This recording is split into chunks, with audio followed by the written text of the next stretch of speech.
अस्सलाम वालेकुम। आज हम बात करेंगे मैलिग्नेंट ट्यूमर नोमेनक्लेचर। जैसे कि हमने पिछले लेक्चर में बात की थी बिनाइन ट्यूमर नोमेनक्लेचर कि उसकी नेमिंग कैसे होती है, और आज हम पढ़ेंगे मैलिग्नेंट ट्यूमर के बारे में। तो इसकी जो करैक्टरिस्टिक्स हैं, पहली बात है ये इन्वेसिव है। इन्वेसिव मतलब अगर ये एक न्यूप्लास्टिक सेल है, ठीक है, तो इसके जो सराउंडिंग में आप देख लेंगे, जो इसके टिश्यूज़ है ना, आप देख लेंगे इस टिश्यूज़ है, तो इसमें ये इन्वेजिनेट करेगा, मतलब कि उसको डिस्ट्रॉय कर देगा उसमें इन्वेजिनेशन करके।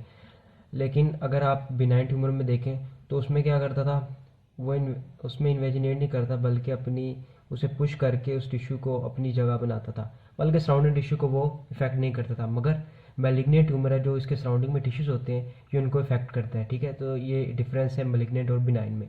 और दूसरी बात है, ये नॉन लोकलाइज्ड है। नॉन लोकलाइज्ड मतलब कि आप कहीं कहीं मैलिग्नेंट ट्यूमर है तो वो किसी एक जगह पे पाया नहीं जाता, बॉडी के डिफरेंट पार्ट्स में ये स्प्रेड हो जाता है। ठीक है, तीसरी बात है मेटास्टेसाइज। ठीक है, इसका मतलब ये है कि ये बॉडी के दूसरे हिस्सों में भी ये स्प्रेड होता है। ठीक है, और वहाँ पर ये ट्यूमर बना देता है। ठीक है, तो मैलिग्नेंट ट्यूमर, इसे हम कैंसर सेल कहते हैं। ठीक है, मतलब कि जो मेन है ना, ये है कैंसर।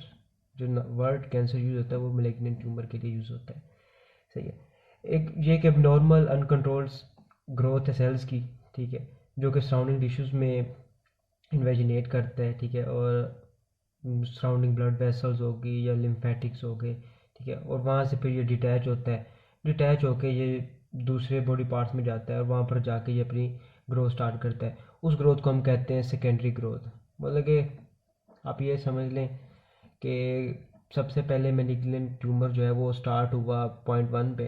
ठीक है, वहाँ से ये डिटैच हुआ, इसके कुछ पार्ट्स और ये चले गए जिसम के दूसरे पार्ट में, और वहाँ पर जाकर इसने ट्यूमर बनाना स्टार्ट कर दिया। तो ये जो सेकंड ग्रोथ स्टार्ट होगी ना, अनग्रोथ, इसे हम कहते हैं सेकेंडरी ग्रोथ। सही है। जैसे कि वर्ड कैंसर है, तो कैंसर मतलब यार ये काफ़ी डेंजरस है। कई बार तो ये पेशेंट्स में अर्ली डायग्नोस हो जाता है। ठीक है, डायग्नोस करके हम इसे क्योर कर सकते हैं, मगर ये लेस ऑफनली है। जब तक पता लगता है कि यार मैलिग्नेंट ट्यूमर है बॉडी में, तब तक वो कम्प्लीटली बॉडी में स्प्रेड हो जाता है। Every third patient of cancer has malignant tumour. ठीक है, कोई भी तीसरा, ठीक है, तीसरा पेशेंट है ना कैंसर का, उसमें आप मैलिग्नेंट ट्यूमर लाजमी होंगे, और वो मेटास्टेसाइज होंगे, मतलब कि पूरी बॉडी में स्प्रेड आउट हुए होंगे। सही है, तो ये कुछ करेक्टरिस्टिक्स हैं आपको मैलिग्नेंट ट्यूमर के बारे में याद रखनी है, कि ये इन्वेसिव है, नॉन लोकलाइज्ड है, और ये मेटास्टाइज होते हैं, मतलब कि डिफरेंट बॉडी पार्ट में आपको पाए जाएंगे। मतलब कि अगर ये एक जगह पर ये स्टार्ट हुआ है तो आप इसको दूसरी जगह पर भी देखेंगे बॉडी के डिफरेंट पार्ट्स में। सही है। ट्यूमर्स की तरफ जाने से पहले मैं कुछ कॉन्सेप्ट क्लियर कर दूं आपको। आपको पता है कि जो हमारी बॉडी है ना, बेसिकली बॉडी 3 लेयर से बनती है। ठीक है, एक्टोडर्म, मेसोडर्म, एंडोडर्म। इन 3 लेयर से हमारे डिफरेंट टिश्यूज, डिफरेंट ऑर्गन जो है वो ओरिजिनेट होते हैं। सही है। मोस्टली जो मीजनकाइम है ना, वो मेसोडर्म से डिराइव्ड होती है, मगर बहुत ही कम जो है ना, लाइक न्यूरोक्रैसल, वो एक्टोडर्म से भी डिराइव्ड होते हैं। ठीक है, तो आपको पता होना चाहिए कि जो मीजनकाइम है ना, मेसेनकाइम टिश्यूज, मेसेनकाइम सेल, ये एक्टोडर्म और मेसोडर्म से ओरिजिनेट होते हैं। ठीक है, अब हम पढ़ते हैं यार मेसेनकाइम टिश्यूज किस तरह के होते हैं। ये एक स्ट्रक्चर है मेसेनकाइम का। इसमें आप देखेंगे, आपको नजर आएगा कि यार इनमें कोई पोलैरिटी नहीं। जो मेसेनकाइम सेल्स हैं वो फ्रीली डिस्पर्स हैं। इनमें जो है इंटरसेलुलर मैट्रिक्स है, इनमें कोई पोलैरिटी नहीं है, कोई स्ट्रेंथ नहीं है, कोई इधर फिर रहा है, कोई इधर फिर रहा है, मतलब कि लूजली अटैच्ड है। ठीक है, इसके अपोजिट साइड पर अगर आप देखते हैं एपिथेलियल सेल्स को, ये एपिथेलियल सेल्स हैं। एपिथेलियल जो सेल्स है ना, वो एक्टोडर्म से ड्राइव्ड होते हैं। ठीक है, ये एक्टोडर्म। सही है। एपिथेलियल सेल मैं लिख देता हूँ, ये मेसेनकाइम। ठीक है, ये हो गए जी हमारे एपिथेलियल सेल। अब देखेंगे एपिथेलियल जो सेल्स है ना, ये टाइटली स्टिक होते हैं एक दूसरे से। ठीक है, इनमें कोई इंटरसेलुलर मैट्रिक्स नहीं होता। लाइक यहाँ पर इंटरसेलुलर मैट्रिक्स आप देखे भरा पड़ा है। सही है, इनमें कोई इंटरसेलुलर मैट्रिक्स नहीं होता। इनमें पोलैरिटी होती है, स्ट्रक्चरल और फंक्शनल। ठीक है, इसका ये एक छोटा मैं उसका सीन बनाता हूँ। इसका जो एक साइड है, ठीक है, आपसे कहले बेस जो है इसकी, वो बेसमेंट मेम्ब्रेन से अटैच होती है, और इसका जो अपर साइड होती है, इसे हम कहते हैं एपिकल साइड। ठीक है, तो ये फ्री होती है, और इसके जो सराउंडिंग में, ठीक है, एडजेसेंट जो सेल्स हैं उनके साथ ये काफ़ी टाइटली पैक्ड होता है। ठीक है, तो अब अपर पार्ट की लैदा खसूसियात हैं, जो लोअर पार्ट की लैदा खसूसियात हैं। सही है, तो आपको पता होना चाहिए कि मीजनकाइम जो होते हैं सेल्स, उनकी क्या पोलैरिटी है, वो लूजली अटैच होते हैं। जो एपिथेलियल सेल्स हैं वो काफ़ी टाइटली स्टिक होते हैं। सही है, तो हम ज़्यादा डिस्कस नहीं करेंगे, मगर आपको ये पता होना चाहिए। सही है, अब हम मीजनकाइम मेसेनकाइमल ट्यूमर्स की तरफ बढ़ते हैं। बात करते हैं मेसेनकाइमल ट्यूमर्स की। तो जिस तरह मैंने आपको लास्ट बिनाइन ट्यूमर्स में बताया कि जहाँ पर लफ्ज़ ओमा आता है ना एंड में, तो उसे हम कहते हैं बिनाइन ट्यूमर है, ठीक है। 80 to 90% वो बिनाइन ट्यूमर होता है, सही है। और अब बात करते हैं मेसेनकाइमल ट्यूमर्स। इनके एंड में क्या वो कीवर्ड हैं जिनकी वजह से हम इन्हें पहचान सकते हैं यार ये ट्यूमर कौन सा ट्यूमर है, ठीक है। तो अब बात करते हैं जिसके एंड में आ जाए ना सार्कोमा, ठीक है, वो होता है जी मेसेनकाइमल। मेसेनकाइम ओरिजिन है उसकी, वो मलिग्नेंट ट्यूमर है। मतलब कि मलिग्नेंट ट्यूमर के आपने याद रखना है कि जिसके एंड पे सार्कोमा आ जाए, ठीक है, वो मलिग्नेंट ट्यूमर है। और उसकी रीजन क्या है, मेसेनकाइमल रीजन। लाइक हमने लास्ट टाइम पढ़ा था कि एक मेसेनकाइमल रीजन थी, एक एपिथेलियल ओरिजिन थी, ठीक है। तो यहाँ पर भी मलिग्नेंट में भी हम यही पढ़ेंगे। और जहाँ पर एंड में आ जाए कार्सिनोमास, तो ये कीवर्ड है कि वो जो मैलिग्नेंट ट्यूमर है वो उसकी जो रीजन है वो एपिथेलियल है, एपिथेलियल सेल से वो ओरिजिनेट हुआ है, सही है। तो कीवर्ड क्या है इसमें, सार्कोमा, और दूसरा है कार्सिनोमा, ठीक है। कार्सिनोमा, कार्सिनोमा एपिथेलियल के ओरिजिन वाले मैलिग्नेंट ट्यूमर्स को कहेंगे, और सार्कोमा उस के एंड में आएगा जहाँ पर मेसेनकाइम ओरिजिन है, सही है।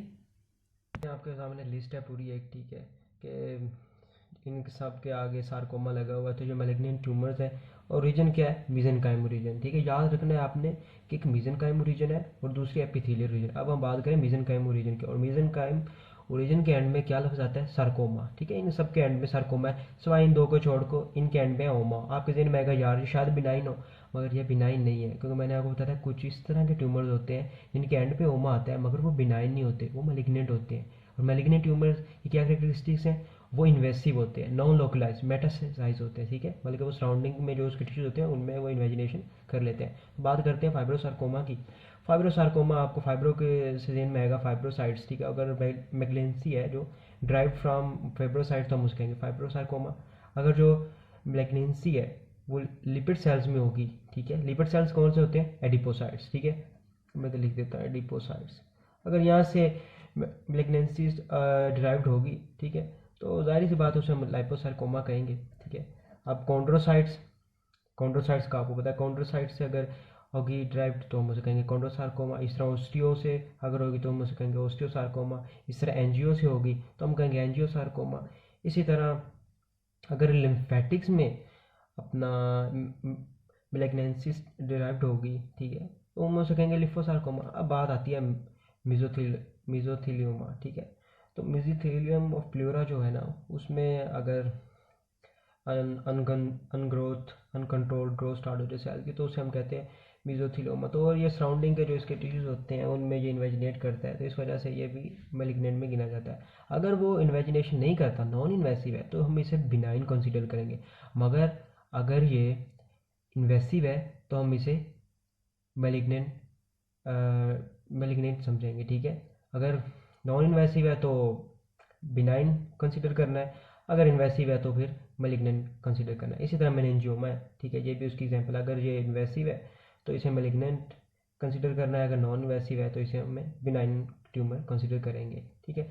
इसी तरह अगर मैलिग्नेंसी है वो ड्राइव्ड हो ब्लड फार्मिंग टिश्यू से, लाइक आप कह लेंगे अगर मैलिग्नेंसी ड्राइव्ड हो जाए बोन मैरो हाउस से, या लिम्फ टिश्यूज़ हो गए, सही है, ठीक है, और अदर टिश्यूज़ हैं, ठीक है। तो हम तो मैलिग्नेंसी जो होती है ना उसको हम नाम देते हैं लिम्फोमा और ल्यूकीमिया, सही है।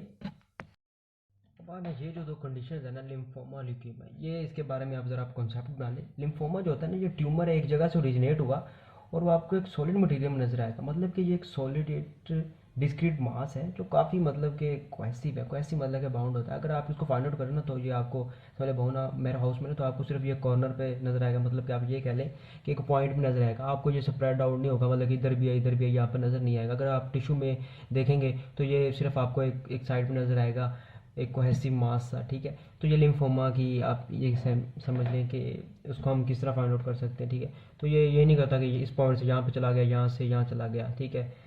और अगर हम बात करें ल्यूकीमिया की, ल्यूकीमिया में ये होता है कि एक ट्यूमर ओरिजिनेट हुआ और वो स्प्रेड आउट हुआ, आप उसे किसी और जगह भी पाएंगे। मतलब कि इस तरह का सिलसिला नहीं है कि ये अगर एक पॉइंट पे है तो ये यहीं पर है, ये आपको डिफरेंट जगह पे नजर आएगा। उसमें पोटेंशियल है कि ये सर्कुलेशन में चले जाए हमारे, ठीक है। तो इस टाइप के ट्यूमर को हम कहते हैं ल्यूकीमिया, सही है। तो ये रिवर्सिबल है। अक्सर ये होता है कि लिम्फोमा है वो अपना डिस्ट्रीब्यूट होता है, सही है, और वो अपना ल्यूकेमिया फेज में चला जाता है, मतलब कि डिस्ट्रीब्यूट हो गया, वो भी फिर स्प्रेड आउट हो जाएगा, कभी यहाँ बन जाएगा, कभी यहाँ बन जाएगा, डिफरेंट इश्यूज़ में इस तरह, ठीक है। ल्यूकेमिया में भी पोटेंशियल है कि ये सब इकट्ठा होना स्टार्ट हो जाए, मतलब कि बाउंड कर जाए और ये सारा ट्यूमर्स है मिल मिला के एक मास बना दें इस तरह का, और ये कॉर्नर पे आपको नज़र आए और ये चीज़ें आपको फिर नज़र ना आए, तो ये फिर लिम्फोमा फेज़ में चला जाएगा। ये रिवर्सिबल एक फेज़ है, तो बस आपको ये याद होना चाहिए कि लिम्फोमा में क्या फ़र्क है और ल्यूकेमिया में क्या है।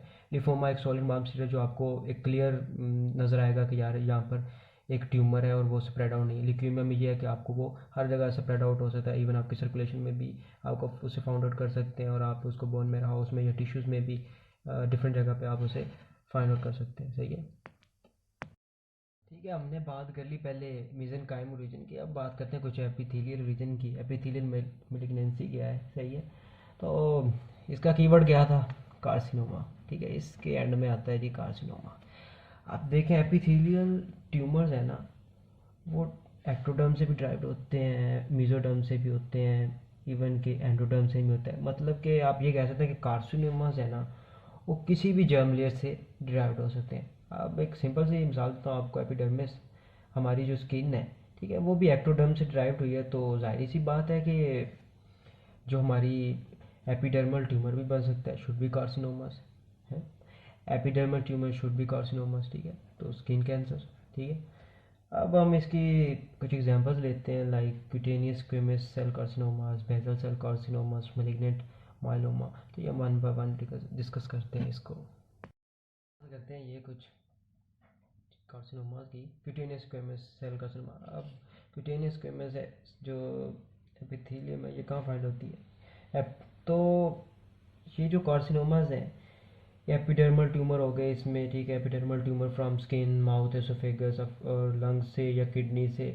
तो ये इन्वेसिव हैं, मतलब के साथ वाले जो इसके सराउंडिंग में टिश्यूज होते हैं उनमें इन्वेजिनेट करते हैं, और ये हाईली मेटास्टाइज है, ठीक है। इस तरह बेजल सेल कार्सिनोमाज हैं, ठीक है। ये भी जो इसके सराउंडिंग में जाहिर सी बात है उनको ये इफेक्ट करते हैं, ठीक है, और ये हाईली मेटास्टाइज हैं। उसी तरह मलिग्नेंट माइलोमा, ये एक कैंसर है, सही है, अपना मलिग्नेंट ट्यूमर, ठीक है। ये इफेक्ट करता है हमारे वाइट ब्लड सेल्स को, ठीक है, जिनको हम क्या कहते हैं, प्लाज्मा सेल कहते हैं, ठीक है। तो जो प्लाज्मा सेल हैं जो कैंसर सेल बन जाते हैं, तो वो जो कैंसर सेल हैं वो एक्यूमुलेट होते हैं बोन मैरो में, ठीक है। तो ये फिर अपना रिस्क काज करते हैं अपने जो हेल्दी ब्लड सेल्स होते हैं उनके लिए। अब क्यूटेनियस, ये जो तीनों है ना, ये एक दो तीन, ये तीनों ड्राइव होते हैं अपना एक्टोडर्म से, ठीक है, एक्टोडर्म से, एक्टोडर्म लेयर से, सही है। बात की उन कार्सिनोमास की जो कि एक्टोडर्म लेयर से अपना ओरिजिनेट होते हैं। अब बात करते हैं उन कार्सिनोमास की जो मेसोडर्म लेयर से ओरिजिनेट होते हैं, मतलब कि उनकी एपिथेलियम से। तो बात है रीनल सेल कार्सिनोमा, ठीक है। किडनी में जो हमारे एपिथेलियल लाइनिंग होती है ना, प्रॉक्सिमल कॉन्वोल्यूटेड ट्यूब्यूल की, आपको पता है किडनी में नेफ्रॉन होते हैं, रीनल ट्यूबल्स होती हैं, उन सब में एपिथेलियम होते हैं जो कि एम्ब्रियोलॉजिकली मेसोडर्म से ड्राइव्ड होती है, सही है। तो ये बात आप याद रखें कि ये बड़ा एक कॉमन एक किडनी कैंसर डिजीज़ है जो कि एडल्ट्स में पाया जाता है। तो इसकी रीजन क्या है जी, मेसोडर्म, सही है। बस ये आपने ये कुछ चीज़ें याद रखनी है। अच्छा, हम बात करेंगे उन ट्यूमर्स के बारे में जो एंडोडर्म से डिराइव्ड हुए हैं, ठीक है। पहले बात की एक्टोडर्म लेयर से जो ट्यूमर डिराइव्ड हुए हैं, दूसरा जो मेसोडर्म से जो डिराइव्ड हुए हैं, बात करते हैं जो एंडोडर्म से डिराइव्ड हुए हैं। तो जीआईटी एडिनोकार्सिनोमा इसकी एग्जांपल है। आपको पता है एंडोडर्म जो है ना वो हमारी मोस्ट ऑफ जीआईटी लाइनिंग, ठीक है, जीआईटी लाइनिंग को बनाती है, ठीक है। अपने हमारी जो रेस्पिरेटरी लाइनिंग हो गई, उसके बाद जो हमारी एपिथेलियल लाइनिंग ऑफ पेंक्रियास, ठीक है, और अदर टिश्यूज़ की जो लाइनिंग है उनको एंडोडर्म से वो डिराइव्ड होती हैं, सही है। तो आपको पता है एडिनो का नाम आपने सुना था, मैंने आपको बताया था कि एडिनो जो होता है ना, ये इस तरह का ग्लैंडुलर से एसिनाई पैटर्न बनाते हैं ये, तो इसको हम एडिनोमा कहते हैं, ठीक है। ये प्रीवियस लेक्चर में मैंने बताया था कि एडिनो क्या चीज़ है, सही है। तो ये एक ग्लैंडुलर पैटर्न बनाते हैं, adeno mean that they make glandular pattern, ठीक है। तो जीआईटी में बहुत ज़्यादा एडिनोकार्सिनोमास होते हैं, ठीक है। तो ये भी एक कैंसर है, लाइक मैलिग्नेंट ट्यूमर है, सही है। ये बात आपने याद रखनी है। आप आपने ना एक चीज़ याद रखनी है अपना, जहाँ पर टर्म यूज़ होती है ना कार्सिनोमा, आपको पता नहीं कि यार ये कार्सिनोमा क्यों यूज़ होती है। जब कैंसर सेल पैटर्न रहे ना स्क्वेमस सेल्स का, तो उस वक्त हम जो टर्म यूज़ करते हैं उसे कहते हैं कार्सिनोमा। सही है। अगर कैंसर सेल ग्लैंडुलर पैटर्न, मैंने आपको बताया था ना ये एसिनाई पैटर्न, ठीक है, ग्लैंडुलर पैटर्न, अगर इस तरह का पैटर्न बनाते हैं ना तो टर्म यूज़ होती है एडिनो की। ठीक है।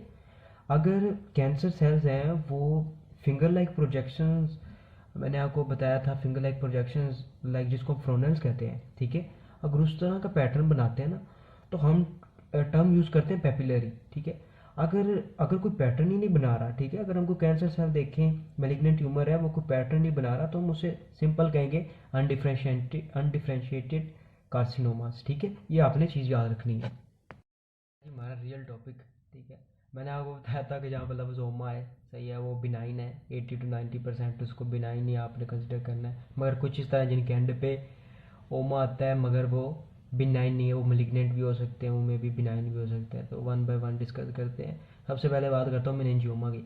अगर ये इन्वेसिव है, मतलब कि इसके जो सराउंडिंग में टिश्यूज है उनमें ये इन्वेजिनेट करता है, मुदाखलत करता है, उनको तंग करता है, तो फिर हम इसे कहेंगे यार ये मलिग्नेंट है। अगर ये नॉन इन्वेसिव है, अपने सराउंडिंग टिश्यूज को बस पुश करता है, अपनी जगह बनाता है, अपना काम शाम करता है और उनमें इन्वेजिनेट नहीं करता, तो ये एक मैंने अपना बिनाइन ट्यूमर है। सही है।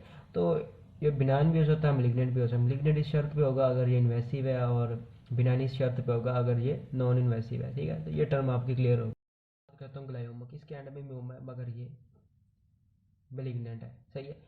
ग्लायोमा आपको जेन में आना चाहिए यार, ये ग्लायल सेल से रिलेटेड है। ठीक है, ग्लायल सेल्स कहाँ पर होते हैं? ब्रेन में। अगर वहाँ पर ये इन्वेजिनेशन स्टार्ट कर दे, इन्वेसिव हो जाए, तो ये मलिग्नेंट ट्यूमर है। सही है। तो ये चीज़ आपने याद रखनी। यहाँ पर लफ्ज़ आता है ना इन्वेसिव, तो आपका पहला पॉइंट, पहला शक आपका जाना चाहिए यार ये मलिग्नेंट ट्यूमर है। सही है। बात करता हूँ हिपेटोमा में। हिपेटोमा को जेन में पहले क्या आता है? हिपेटोसाइट। हिपेटोसाइट कहाँ पे होते हैं जी? लिवर में होते हैं।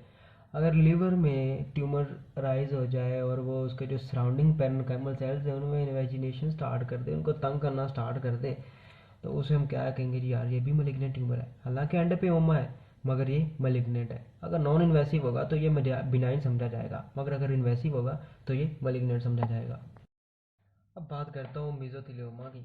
ये लंग से रिलेटेड है। अगर हम कोई एस्बेस्टोस इनहेल कर लें, ठीक है, एस्बेस्टोस फाइबर मैं इधर लिख देता हूँ, एस्बेस्टोस फाइबर, सही है, इनहेल कर लें तो ट्यूमर जो है वो हमारे लंग्स में या एब्डोमेन में या हार्ट में ग्रो करना स्टार्ट कर जाएगा, और पेशेंट को जो मसला आता है वो होता है शॉर्टनेस ऑफ ब्रीथ, उसको सांस बड़ी मुश्किल से आता है। ठीक है।